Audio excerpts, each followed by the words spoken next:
हमारे प्यारे न्यारे मित्रों, सृष्टि आईएएस एकेडमी में आप सभी को हार्दिक रूप से स्वागत है। जैसा कि फ्रेंड्स आप जानते हैं कि यह चैनल के माध्यम से किसी भी टॉपिक को वह सभी तथ्यात्मक ज्ञान दिए जाते हैं या कंटेंट उपलब्ध कराए जाते हैं जो आईएएस और पीसीएस के दृष्टिकोण से अति महत्वपूर्ण दिखाई पड़ते हैं। हालांकि मैं सभी टॉपिक के बारीकियों को अध्ययन करके आपको देने का प्रयास करूंगा फ्रेंड्स। जैसा कि मित्र मैं एक नए सिलेबस से शुरुआत करना चाहूँगा कन्वेंशनल टॉपिक के रूप में फ्रेंड्स। जैसे मैं आज जो टॉपिक आपके सामने देने जा रहा हूँ वो टॉपिक आज एक इकोनॉमिक्स का है। देखिए, सबसे पहले मैं आपको ये बता दूं कि इकोनॉमिक्स और इकोनॉमी दो शब्द बहुत ही सुनते होंगे तो आपको बड़ा ही कंट्राडिक्टिव लगता होगा कि इकोनॉमी और इकोनॉमिक्स दोनों में डिफरेंस क्या है। तो सबसे पहले मैं इसे बता दूं, इकोनॉमी है जो मित्रों वो सैद्धांतिक है, थियोरिकल पार्ट है। वही इकोनॉमी की जो बातें हैं मित्रों वो एक व्यवहारिक पार्ट है। जैसे कि कोई कार्य किया जा रहा है तो वो एक उससे विकास हो रहा है, तो एक कार्य गतिशील है क्योंकि उससे कोई ना कोई डिसीजन लिया जा रहा है या किसी न किसी प्रकार का कोई कार्य डील हो रहा है या अर्थव्यवस्था में गतिशीलता आ रही है। उसी तरीका से जो इकोनॉमी है वो ये बताता है कि यह सैद्धांतिक बस सिद्धांत के रूप में है कि उसको किस रूप में यह आइडिया देता है कि आप इसे कर सकते हैं। बस अंतर इतना ही, वो करने का आइडिया देता है, ये करता है। इस चीज को ही समझिए। जैसा कि मित्रों मैं अगर कहूं तो इकोनॉमिक्स में एक मैं आज टॉपिक ले रहा हूं जो उत्पादन है, और मैं उत्पादन पे ही आज बात करूंगा पूर्णतः इस लेक्चर के माध्यम से। जो उत्पादन आपके सामने है फ्रेंड्स, तो सबसे पहले कहा जाता है कि उत्पादन होता क्या है। सबसे बड़ी प्रश्न उठती है कि इकोनॉमिक्स में उत्पादन क्या होते हैं। कहा जाता है फ्रेंड्स कि जितने भी प्रकृति में वस्तुएं उपलब्ध है, जैसे ईश्वर हर एक चीज अपने अनुसार एक ऐसा सेट किया कि हर एक चीज की अपनी अपनी एक डिमांड है, मांग है। मनुष्य का जीवन उपयोगी है, जीवन प्रदाता है, जीवन दाता है, कह सकते हैं। और इसीलिए ईश्वर ने हर एक चीज को अपने स्थान पे, सही स्थान पे रखा। मनुष्य क्या किया कि उसको उपयोग के आधार पर प्रकृति से वस्तु को लेना शुरू कर दिया। जैसे मनुष्य को लगता है कि, जैसे एग्जाम्पल देखें तो पत्थर जो आप उपयोग कर रहे हैं, गिट्टी जिसको आप कह सकते हैं, तो छोटे छोटे जो पत्थर उपयोग कर रहे हैं, तो क्या ईश्वर ने डायरेक्ट वो तो नहीं दिया।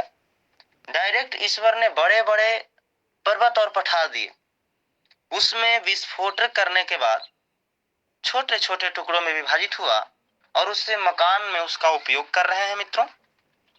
चूना पत्थर दिया ईश्वर ने, लेकिन ऐसा तो नहीं है कि ईश्वर ने डायरेक्ट आपको सीमेंट दे दिया, नहीं दिया। यानी कि मनुष्य अपने उपयोग के लिए प्रकृति में उपलब्ध वस्तु को उपयोग करने, यानी कहने का मतलब कि उपयोग करने लायक बना लेता हो, तो बस उत्पादन है। इससे ज्यादा फ्रेंड्स इसमें हम कुछ ज्यादा नहीं कहना चाहेंगे। आपसे मैं कहूं तो उत्पादन के कुछ कारक है। उत्पादन ऐसे नहीं हो जाती, उत्पादन का एक मापक है। जैसे उत्पादन में अगर हम बात करें फ्रेंड्स, तो उत्पादन के लिए कई कारक का फैक्टर का होना जरूरी है, जिसमें श्रम शामिल है, दूसरा भूमि शामिल है, और तीसरे रूप में हम कहें तो उद्यमशीलता, और एक चौथे रूप में कहें मित्रों तो पूंजी। ये चार फैक्टर है जो उत्पादन को सक्रिय, एक्टिव बनाते हैं। तो ये चारों फैक्टर में सबसे पहले अगर हम बात करें तो श्रम की बात करते हैं। तो देखिए, मानवीय श्रम दो प्रकार के होते हैं। एक तो कि मेंटली लेबर होता है या जिसे मानसिक श्रम कहते हैं फ्रेंड्स, और एक फिजिकल, यानी कहने का मतलब कि शारीरिक श्रम जिसको आप कह सकते हैं। दो प्रकार के लेबर होते हैं मित्रों। इसी को हम श्रम में रखते हैं, या तो मनुष्य शारीरिक श्रम करे या मानसिक श्रम करे, उससे कुछ ना कुछ तो उत्पादन होना लाजमी सी है। जैसे कोई कार्य करेंगे तो उससे कुछ ना कुछ तो आउटपुट मिलेगा ही। मित्रों, श्रम संसाधन को हम दो दिशाओं में बांट करके देखते हैं। एक होता है वर्टिकल ट्रांसफर, एक होता है हॉरिजॉन्टल ट्रांसफर। श्रम जो है दो प्रकार के होते हैं, ऊर्ध्वाधर हस्तांतरण और क्षैतिज हस्तांतरण, जिसे हम ऊर्ध्वाधर को कहते हैं वर्टिकल और हॉरिजॉन्टल को कहते हैं क्षैतिज।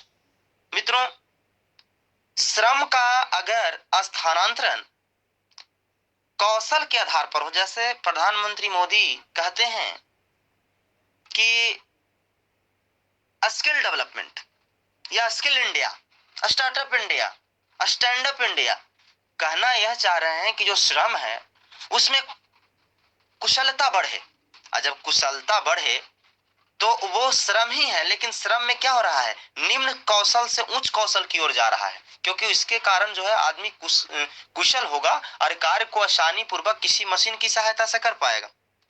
तो उसको हम फ्रेंड्स कहते हैं ऊर्ध्वाधर हस्तांतरण, वर्टिकल ट्रांसफर, जब निम्न कुशलता से उच्च कुशलता की ओर चला जा रहा है। जैसा कि मित्रों एक क्षैतिज हस्तांतरण जो होता है उसकी अगर हम बात करें तो कहा जाता है कि क्षैतिज हस्तांतरण में ऐसा नहीं होता है।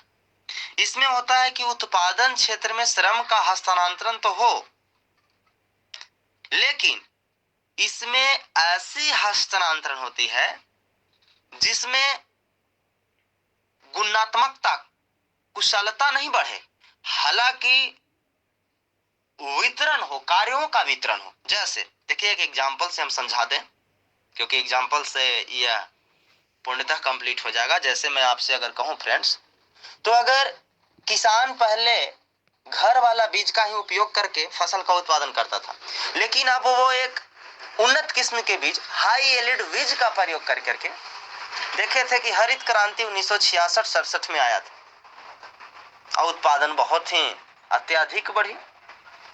तो मित्रों ये बढ़ा, ये क्या है जो उत्पादन बढ़ रहा है फ्रेंड्स, तो ये क्या है, मैं अब आपसे पूछना चाहता हूं। ये आपको जो है ऊर्ध्वाधर हस्तांतरण है, क्योंकि वो क्वालिटी बढ़ गई है। परंतु क्षैतिज हस्तांतरण में होता क्या है कि एक सीधा सा है कि श्रम का वितरण होता है। जैसे श्रम के वितरण का मतलब मैं आपसे कह दूं मित्रों कि अगर किसान मेरे पिताजी हैं थे तो मैं भी किसान बनूं, तो ऐसा संभव नहीं है। मैं अगर शिक्षक हो गया तो इसका सीधा सा अर्थ है कि यहाँ पर वितरण हो गया, कार्यों का वितरण हुआ, और जब यह कार्यों का जो वितरण हुआ है मित्रों, इसी को हम क्षैतिज हस्तांतरण कहते हैं, यानी कि श्रम का हस्तांतरण। जैसे शारीरिक श्रम के हस्तांतरण से मित्रों मानसिक श्रम के रूप में परिवर्तित हो गया, इसको हम कहते हैं मित्रों क्षैतिज हस्तांतरण। मतलब अपनी पग एक सीढ़ी से दूसरे सीढ़ी पर उठा करके रखना ही मुझे लगता है कि क्षैतिज ऊर्ध्वाधर हस्तांतरण से क्षैतिज हस्तांतरण के रूप में तब्दील हो जाता है। मित्रों दूसरा हम भूमि की बात करते हैं। दूसरा इसमें भूमि भी महत्वपूर्ण चीज है। कहा जाता है उत्पादन को लेकर के प्राकृतिक संसाधन के रूप में भूमि उपलब्ध है, और बिना भूमि के ये बताइए कि कोई भी किसी भी प्रकार का विकास का जो उत्पादन का कार्य है क्या संपन्न हो पाएगा मित्रों? नहीं हो पाएगा। यानी उत्पादन में भूमि का बहुत ही एक महत्वपूर्ण योगदान है। जैसा कि फसल उत्पादन करने के लिए किसान जो है यह तय करता है कि कौन से मिट्टी में कौन सा फसल का उत्पादन करना है, और यह बहुत ही महत्वपूर्ण है फ्रेंड्स। अगर हम कहें कि ये उत्पादन की बात करें तो भूमि का भी एक महत्वपूर्ण योगदान है। और अगला हम बात करें मित्रों तो पूंजी है। आप जानते हैं कि किसी भी कार्य के लिए पूंजी कितना आवश्यक है। अब कभी कभी कोई श्रम या कोई कार्य करना होता है तो कहते हैं मेरे पास पूंजी नहीं। तो पूंजी का उपयोग मित्रों 3 तरीका से होता है: भौतिक पूंजी, बौद्धिक पूंजी, वित्तीय पूंजी। ऐसे हम मुख्य रूप से पूंजी को 2 भाग में बांट के देख सकते हैं मित्रों, भौतिक पूंजी और बौद्धिक पूंजी। भौतिक पूंजी वैसे पूंजी को कहते हैं जो कि मानव निर्मित हो। जैसे हम अगर आपसे कह लें नहर हो गया, सड़क हो गया, भवन है, पुल है, मशीन है, वाहन है, ये सब क्या है? मानव निर्मित भौतिक संसाधन है और उत्पादन शक्ति को बढ़ावा दे रहा है। ये भौतिक पूंजी का उदाहरण है मित्रों। लेकिन जो बौद्धिक पूंजी है, इंटेलेक्चुअल कैपिटल है, वो तो फिजिकल कैपिटल था। ये मानवीय विचारों से उत्पादन शक्ति है, जैसे साहित्यिक विचार, लिटरेसी पावर।